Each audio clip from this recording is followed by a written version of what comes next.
I think there's a quote goes something like, "Good musicians borrow and great musicians steal." Well, I'm going to show you a groove in this video that I stole from a guy called Benny Greb, who's well worth checking out. And it's a ghost note based groove. It's something that when I heard him play it, I hadn't really heard anything similar before, and it really stuck out as being a cool groove. And it's really great for coordination and practicing some of this ghost note technique. So the basis of this groove is your right hand is going to play 1 and a 2 and a 3 and a 4.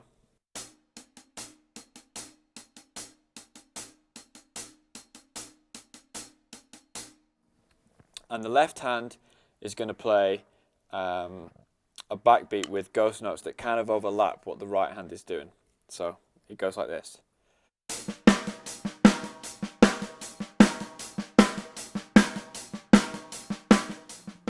So the left hand part is E and A, E and A, E and A. So the E and the A are ghosted, and the and is the backbeat. When you're playing the left hand part, it's important that the ghost notes are of equal volume, and that's a low dynamic level, and the backbeat wants to be as consistent as possible. As I mentioned in the previous ghost note video, one way to stop the stick bouncing too high after the backbeat is to snap your little finger and the one next to it round the stick when it hits the drum, and that effectively stops the rebound. So those fingers there, and your thumb and index finger, if that's where your fulcrum is, you don't really need to squeeze too tight when you're doing this. They can even come off the stick.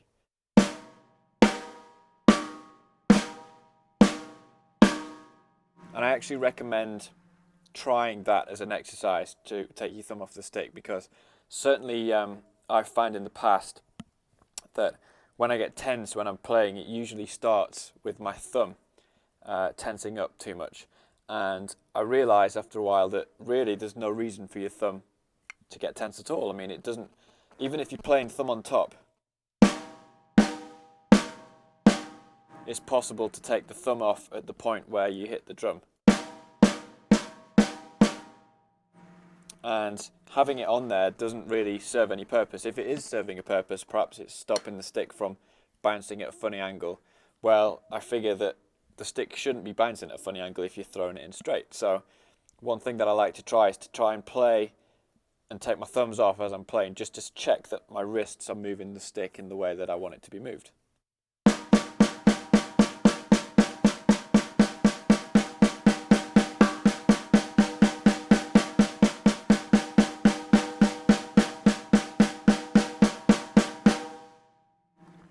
I find that's a really helpful exercise, and when I'm playing and practicing things slow, I generally just try and check that my thumbs are nice and relaxed. So back to the groove. We have 1 E and A, 1 E and A, 1 E and A, 1 E and A.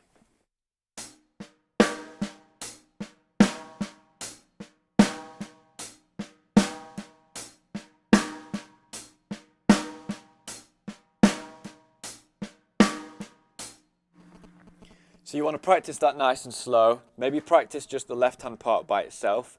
1, 2, 3, 4.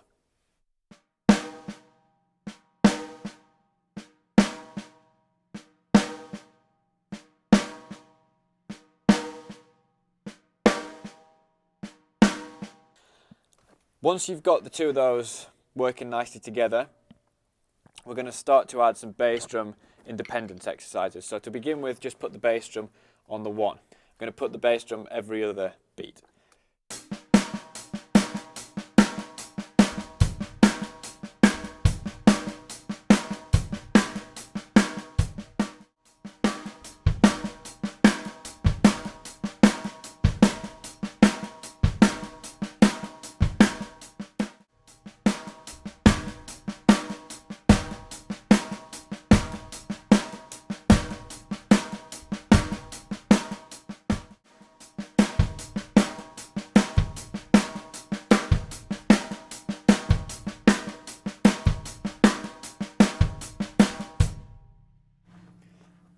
When you're playing any limb on the E or the A, I find it's helpful to think about where you're going to prepare for that stroke. So whereas if you're playing on the and of a beat, you'll probably lift up on the 1 and 2 and 3 and 4 and. And if you're playing on the downbeat, you'll probably lift up on the and, 1 and 2 and 3 and 4 and. If you shift that movement to play on an E or an A, then you're going to lift up on the E or the A. For example, if you're going to play something on the E of the beat, you don't want to be lifting up on the 1 because it doesn't give you as much time. You don't want to be going 1 E and a, 2 E and a, 3 E. You want to be going 1 E and a, 2 E and a, 3 E and a, 4 E and a, 1 E and a, 2 E and a. And if you're playing on the A, you want to lift up on the E. 1 E and a, 2 E and a, 3 E and a, 4 E and a, 1 E and a, 2 E and a, 3 E and a, 4 E and a.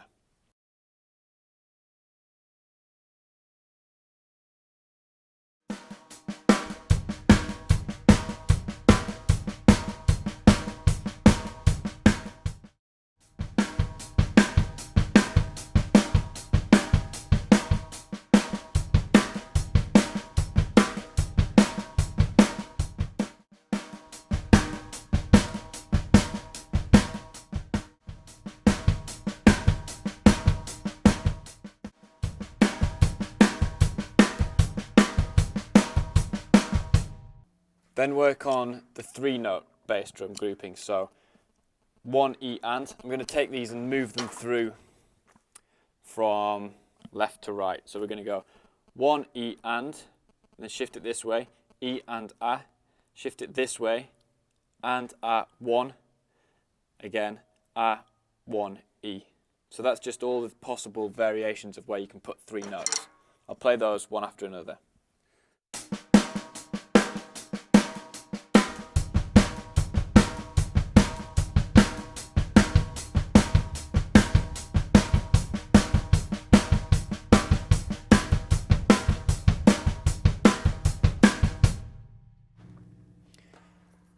Once you've got all those down, maybe try and play on all 4 bass drum notes.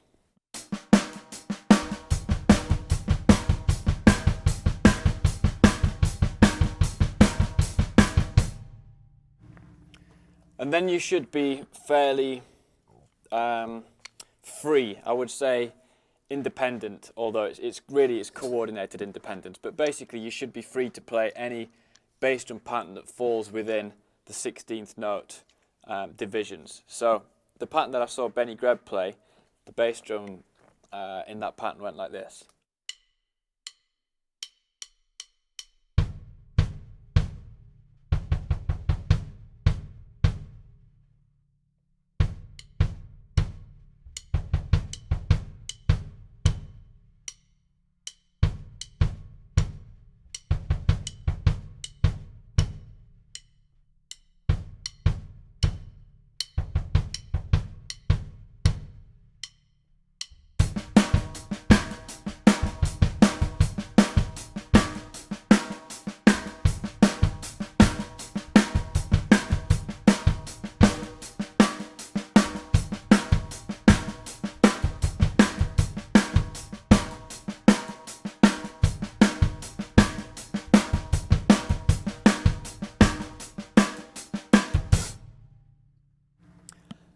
And you'll be able to play around with your own variations. I really recommend recording your practice sessions if you can. If you've got a video camera, that's great. I've learnt a lot from making these video lessons. Quite often when I come to edit the things, I realise that I don't do all the things that I say you should, and then I go away and practice them and work on them.